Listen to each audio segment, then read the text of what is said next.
Cook, you're always so eager to get carried away, aren't you? Miranda sneered. For a family that's not rich, maybe you shouldn't be enjoying this trip on my husband's money. Miranda, my sister-in-law, directed that snobby comment at our family. We were all in Hawaii on vacation, including her. Why would she say something so rude? My brother, who's a doctor, planned this trip, and she shouldn't complain given his generosity. But even though she annoys me, I can't say anything back because she's my sister-in-law. I was thinking about how to lighten the mood when suddenly, paft hada haga haga. My mom's laughter completely changed the atmosphere. My name is Elisa, and I'm 20 years old. I'm an ordinary college student at a private university's school of education. I want to become a childcare worker. My days are full of assignments, hands-on training, and part-time jobs. I work hard because of my family's support. I live with my parents. My dad works in an office, and my mom has a part-time job at a nearby bakery, just a typical American family. I find a lot of comfort in our normal family life. Besides my parents, I have an older brother, John, who is 8 years older than me. He graduated from a state medical school and works at the same hospital where our maternal grandfather is the director. Even though my brother is very accomplished, my parents, especially my mom, always support my dreams without comparing us. My mom is particularly thoughtful and considerate. She once told me, "You know, Lisa, it doesn't matter if your family is successful." My dad was a doctor too, but I chose to go to culinary school after high school. "Didn't you ever think about taking over Grandpa's practice?" I asked. "Darling, I was never interested in being a doctor. The responsibility of people's lives was just too much for me," she chuckled. "But you were an only child. Maybe Grandpa secretly wanted you to." "Maybe so, but it's my life, right?" And now, with John being a doctor, everything turned out okay. My father's just happy that one of his grandchildren has followed in his footsteps. I guess that's true. I don't think Mom ever intended to slight my grandfather. She chose her own happiness, marrying my father instead of taking over the family practice. Now that John's a doctor and works at Grandpa's hospital, there's no worry about his successor. It makes me realize that my mom has been through a lot. Because of her experiences, she's very supportive of me. Normally, with a brother who's a doctor, there might be expectations on me. But my mom never expects anything specific from me, nor has she ever abandoned me. She just believes in letting me be me and John be John. My dad feels the same way. When I told him I wanted to become a childcare worker, he didn't hesitate and just said, "Give it your best shot." I'm really lucky to have such supportive parents. Knowing their background, it's no surprise that John is also laid back.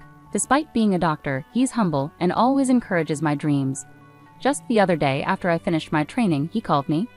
"Hey Elisa, you finished your training today, right? Well done." "Thanks, John. It was tough this time. I was working with 2-year-old toddlers." "Turbo twos, huh? It's amazing how you handle multiple kids at once. I really admire that." "Oh, come on, what you do, taking care of people's lives, is way more impressive." "You think? It's a bit awkward getting a compliment from my little sis. Haha." "Stop being so shy. Thanks for calling." "You bet. We'll hang out soon." Suddenly, a chilly voice from the other end asked, "Who are you talking to?" Ignoring the voice, John quickly said, "Catch you later," and hung up. It was Miranda, John's wife. It seems she doesn't like him talking on the phone. There have been times, whenever I hear her voice in the background while talking to John, he always ends the call as soon as she speaks up. It's clear she might be controlling towards him. I've always wondered why someone as kind as John married Miranda. Needless to say, I'm not fond of my sister-in-law. From the first time she visited our home for introductions, my impression of her was terrible. It was just me, John, and her at home since my parents hadn't returned yet. As soon as John stepped out, she turned on me. "What's your name again?" "Duh. Nice to meet you. I'm Elisa, John's sister." "Haha, that's funny. John is quite handsome, but you look nothing like him, huh?" "Oh. What?" "Elisa, right? Which university?" "Probably a state university aiming to become a doctor like John, right?" "No, I'm at a private university aiming to be a preschool teacher." As soon as I said that, her eyes widened in surprise. "What? A preschool teacher?" she exclaimed, covering her mouth with her hand. "Wow, I'm shocked. How does the sister of a doctor end up wanting to be a preschool teacher?" "Oh. What do you mean by that?" "Just what I said. Oh. Your parents must feel sorry. They have a brilliant son, and then there's you, wanting to be a preschool teacher. Lol. That's not true. My parents fully support my dream." "Seriously? Do you really think they're supporting you?" "No way, right?" "Oh, do they just have low expectations for you?" "As long as they have brilliant John, that's all that matters to them." "Oh. That's not true." She said these hurtful things casually, leaving me at a loss for words. When John returned to the living room, she switched back to her cold demeanor towards him. Later, when Mom and Dad came home and exchanged greetings, she stayed distant, mostly interacting with John. My brother must really like Miranda because he always praised her, calling her incredibly kind and saying she makes calm, rational decisions. Our parents probably didn't know how to respond to John's high praise of Miranda. The next month, John and Miranda got married and became a couple officially. When they announced it, I casually asked my mom, "Mom, why did John choose Miranda?" "Why do you ask?" "Well, to be honest, she's not exactly pleasant, right? John may say she's kind, but maybe that's only when he's around. Look, if John is serious about her, we can't oppose it." "I guess so. As a family, John's happiness is what matters most. So, Lisa, will you support John?" "Yeah, I understand. If John's happy with Miranda, I won't complain. But their marriage affects all of us. She's my sister-in-law now, and for my parents, she's their daughter-in-law. I can't help but worry about our future relationship given her attitude." A year after their marriage, Miranda's attitude hadn't changed. She would get annoyed when John and I talked on the phone. She often didn't come to family gatherings, leaving just my brother. Even when they did attend together on special occasions, she stayed on her phone and didn't engage in conversation. I had mixed feelings about her behavior, but they were married, and it wasn't my place to intervene. All I could do was hope for my brother's happiness. Then one day, when I got home from college, my mom suddenly said with a big grin on her face, "Elisa, we're going to Hawaii." "Kauai, yes, with John and Miranda, the whole family." "Why all of a sudden, and why not somewhere closer, but Hawaii?" I asked. "Well, it turns out John suggested this trip," she explained. "John did?" According to Mom, John wanted to make up for not spending enough time with the family in the past. Since Dad was turning 55 and Mom 50, reaching these milestones, he thought it was a good opportunity for a family trip. That's what my parents suggested. If we're going, we all want to go together, and that's how we decided on Hawaii. After hearing the plan, I asked my mom the question that had been bothering me the most. I mean, I'm excited about going to Hawaii, but isn't Miranda going to have a problem with all of us going together? "You'd think so, right?" But she surprisingly seemed on board with it, saying, "I'd love to go to Hawaii." "Really? Miranda has always wanted to visit Hawaii, so since she's on board, let's all enjoy it together, right?" "Sounds good. I've never been to Hawaii, so I'm super excited." And just like that, we decided to head to Hawaii in 2 months.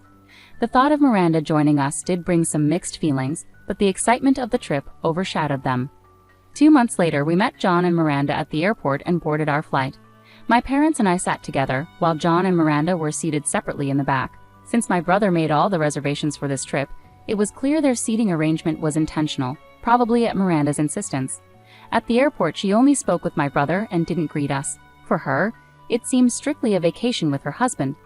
Both my parents noticed Miranda's attitude, but they didn't let it bother them and seemed to be thoroughly enjoying the trip. My mom even suggested to John, "Why don't you two go sightseeing on your own?" Thanks to my mom's suggestion, I was able to enjoy the trip without worrying too much about my sister-in-law. But then something happened.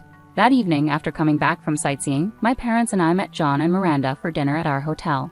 Miranda only spoke to my brother as usual. My brother, looking a bit troubled, tried to start a conversation with me. "Hey Elisa, how's it going? This is your first time in Hawaii, right?" "Yeah, I've only seen it on TV, so it's really amazing to be here." "I'm glad you're enjoying it. I'm happy we decided on Hawaii." "Thanks for suggesting this trip, John. I'm having such a great time." "Yeah, but this trip was..." Just as my brother started to speak, Miranda interrupted with a sarcastic comment and glared at me. There was an awkward silence after her remark. Then Miranda mockingly said, "Cook, always so quick to get carried away, aren't you?" "Miranda, don't call me by my name," I snapped. Why are you saying that?" I stammered, taken aback by Miranda's harsh words. "Excuse me? Why would I want to be close to his sister, who's training to be a preschool teacher? With a father who's an office worker and a mother who works part-time? I only need John." "Hold on, that's not fair," I protested. "For a family that's not well off, maybe you shouldn't be living it up on my husband's dime." In that moment, anger and shock froze my thoughts. I couldn't find words to counter what she said. It's not that I couldn't respond, I was just so taken aback that I didn't know what to say. My dad and John seemed just as stunned. They stared at Miranda with mouths agape, while she busied herself with her phone.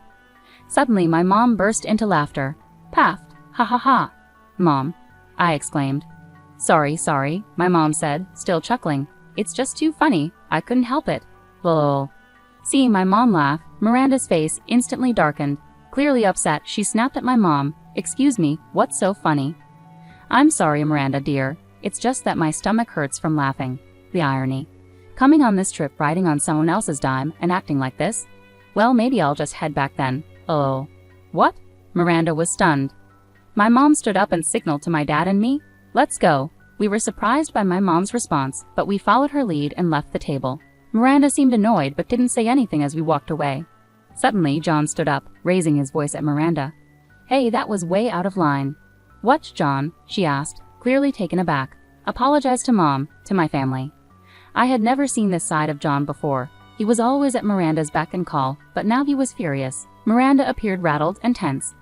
"Hold on, John, what's gotten into you? You've always had my back. I supported you because I chose you, but I've had enough. I can't deal with your self-centered attitude anymore." "Why? Why all of a sudden?" "It's clear that this trip happened because of Mom. I had planned to cover everything, but Mom ended up paying for everyone, including us." "No way. Your mom did that?" I was surprised by this revelation. John had claimed to be covering the expenses, but apparently Mom had secretly paid for everything and told John to keep it quiet. Even Dad, who was usually in the loop, believed John was footing the bill and was equally shocked. Miranda, speechless, listened as John delivered his final blow. "Thanks to the mom you always mocked, I got the job at the hospital, which supports us all. Don't you understand?" "What do you mean? Why bring your mom into this? Have you forgotten already? The head of the hospital where I work is my mom's dad." "No, you're lying." "I knew it. I always thought you weren't interested in my family. You never really listened, did you? You just wanted to marry a doctor like me, didn't you?" "No, that's not true. I mean, yes, I wanted a better life, but that doesn't mean I disregarded you, John." Miranda reached out, but John forcefully pushed her hand away. His anger was palpable, his gaze icy and intense. "Don't play games with me. I didn't marry you to be used. I was foolish to marry you, deceived by your motives, but I did love you sincerely, Miranda. Yet you insulted my family." Wait, John, I promise I'll." "It's too late. Even if you change now, your hurtful nature won't. I won't spend my life with someone who looks down on my family. It's not my parents who should leave. It's you, Miranda." Miranda's face drained of color as John's words hit her hard. Tears welled up in her eyes as she pleaded with him. "Please wait, John. I'm begging you. Forgive me. I'll do anything." But John's expression remained cold and unmoved. Without saying another word or reacting harshly, he continued to stare at her with a cold demeanor. Unable to bear the tension any longer, the next day, Miranda left the country alone. Later, I learned they divorced, with an agreement that Miranda would never contact John again. There was no division of assets, and it was as if her insults had never happened. However, Miranda's fixation on John grew troubling. She reportedly even showed up at his workplace, prompting John to involve the police, resulting in a restraining order against her. Now living under her parents' watchful eyes, Miranda leads a secluded life. It seems unlikely we'll see her again. Our parents also seem relieved. The happiness of our family remains the most important thing to us all. This experience has once again reminded us of that.